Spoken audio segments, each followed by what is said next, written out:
से भारतीय लोकतंत्र या भारतीय जनमानस को अपमान बोध हो, लेकिन भाजपा जो है वो अड़ी हुई है कि राहुल गांधी माफ़ी मांगे, लिहाजा इस टकरार के कारण सदन नहीं चल पा रहा है।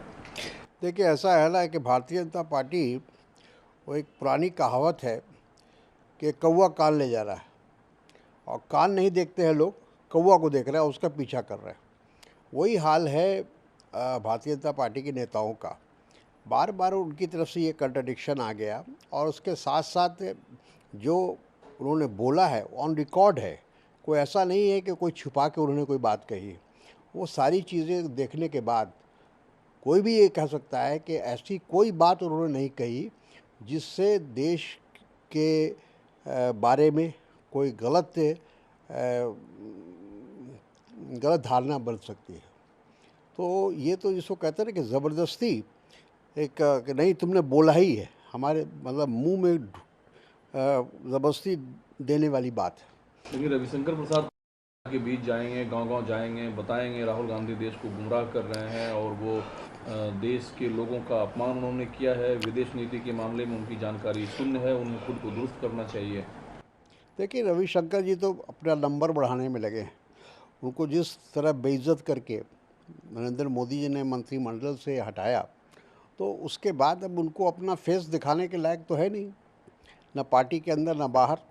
और वो चाह रहे हैं किसी तरह फिर दोबारा उनकी एंट्री हो जाए, तो इसके लिए वो बेचारे बेचैन हैं। तो जितना वो दिखा रहे हैं अपनी लॉयल्टी, अपनी सिंसियरिटी पार्टी के लिए, उसके पीछे उद्देश्य उनका ये है। लेकिन उनको ये भी शायद मालूम होगा कि जब से नरेंद्र मोदी जी प्रधानमंत्री बने हैं, जितना भी उन्होंने विदेश यात्रा किया 6-7 2014 से लेकर 18-19 तक, तो हर जगह जा जा के भारत सरकार की, भारत के बारे में जो उन्होंने अपनी राय दी, वो भी ऑन रिकॉर्ड है। अगर वो चाहते हैं कि इसी तरह सड़क पर प्रधानमंत्री के भाषण को भी दिखाया जाए, तो हमें कोई इतराज़ नहीं है। स्थिति है वो कमोबेश पाकिस्तान से अलग नहीं है, एक जैसी है। इमरान खान प्रकरण आपको पता है, उनकी गिरफ्तारी को लेकर पुलिस वहाँ लगी पड़ी थी।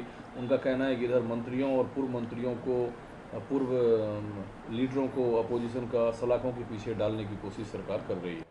बिल्कुल सही है। देखिए, ये इसी को तानाशाही कहते हैं। ये तानाशाही का एक तरह से शुरुआत हो चुकी है भारत में। और जितने भी विपक्ष के नेता हैं, विरोधी हैं, जो प्रश्न करते हैं सरकार से, जो लेखक हैं, पत्रकार हैं, बुद्धिजीवी हैं, ह्यूमन राइट्स के लिए जो काम कर रहे हैं, सब लोगों को बारी बारी से जेल की सलाखों के पीछे भेजा जा रहा है। तो इसी बात को लेकर राहुल गांधी ने विदेश में ये बात कही कि हमारे यहाँ लोकतंत्र खतरे में है। सर, मैं का बचाव किया है और उन्होंने कहा है कि मुझे अपना धर्म अच्छी तरीके से पता है, कोई उन्हें ना सिखाए। हालांकि उनके ऊपर जो है मौलानाओं की ओर से आरोप लगाए जा रहे हैं मंदिर जाने को लेकर।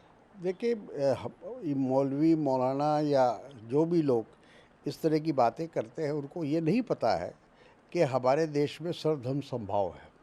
हम एक दूसरे का सम्मान करते हैं, एक दूसरे के मज़हब का एक तरह से इज़्ज़त करते हैं। और ख़ास तौर पर जो सार्वजनिक जीवन में है, हम सब लोग, जब हमें आमंत्रित किया जाता है मंदिरों में तो हम जाते हैं, मस्जिदों में आमंत्रित किया जाता है, दरगाह में आमंत्रित किया जाता है, जहाँ भी आमंत्रित करते हैं, गिरजाघर में किया जाता है, चर्च में किया जाता है, तो हम लोग सभी जगह जाते हैं। क्योंकि हमारा विश्वास ये है कि लोगों के अंदर आपसी भाईचारा तभी बना रहेगा जब हम एक दूसरे का सम्मान करेंगे। सर, जम्मू कश्मीर विधान शरद पवार ने कहा कि वहाँ की ज़्यादातर पार्टियां चुनाव चाहती है। उमर अब्दुल्ला साहब ने कहा जब अभी त्रिपुरा, नागालैंड, मेघालय में चुनाव हुए, 3 महीने बाद कर्नाटका में चुनाव होंगे, तो जम्मू कश्मीर में चुनाव क्यों नहीं हो रहे हैं? सरकार क्यों नहीं चुनाव करा रही है? बिल्कुल सही कहा शरद पवार जी ने। और जिस हर हर जो भी जिसका विश्वास लोकतंत्र में है, वो इस बात का समर्थन करेगा कि जम्मू कश्मीर में इलेक्शन होना चाहिए।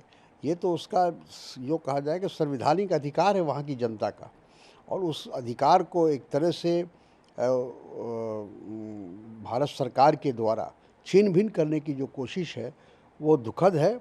और मैं समझता हूँ कि ये बात भारतीय जनता पार्टी समझ चुकी है कि अगर चुनाव होगा तो उसमें भारतीय जनता पार्टी को बहुमत नहीं मिलेगा, और विपक्ष की सरकार बनेगी।